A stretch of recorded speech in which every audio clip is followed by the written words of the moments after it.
Good morning! This morning, magluluto ako ng scrambled eggs. This is my own style. So, medyo iba siya. Siguro unique or weird. So, kayo na lang maghusga. So, ito, binigisa ko muna yung garlic. Hindi ako mahilig sa maraming oil. So, ayan, mababasa lang konti yung frying pan. Okay na ako, good to go. Although, yung oil na ginamit ko dyan is corn oil, which is no cholesterol or no bad cholesterol, but only has good cholesterol. So, ayan, nakikita nyo, very colorful yung egg.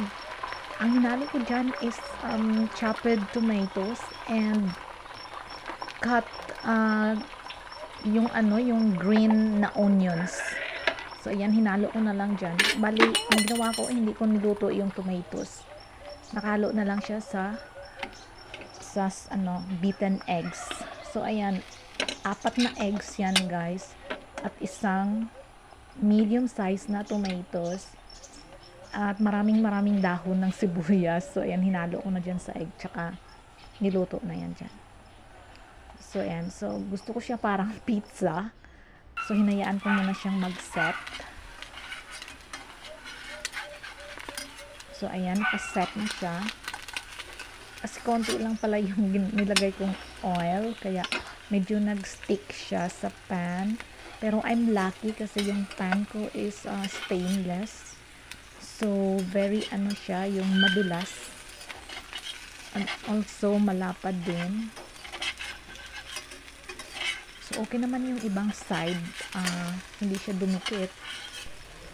So, maya lang, i-upside down ko na siya. Ready to, na siya, flip up. So, ayan, sorry kung hindi nyo nakita kung paano ko siya pina-flip. Paano ba sabihin yung, ko na sa kabilang, side. Kasi, inconvenient na naghahawa kasi yung isa kong kamay ng phone. So, kaya, ayan, nilapag ko muna yung phone ko, tsaka ko siya binaliktad. So, ayan na. Okay siya. So, maya na lang, maluluto na siya. So, ayan, ready to eat na. Thanks for watching. Please go to church. Happy Sunday!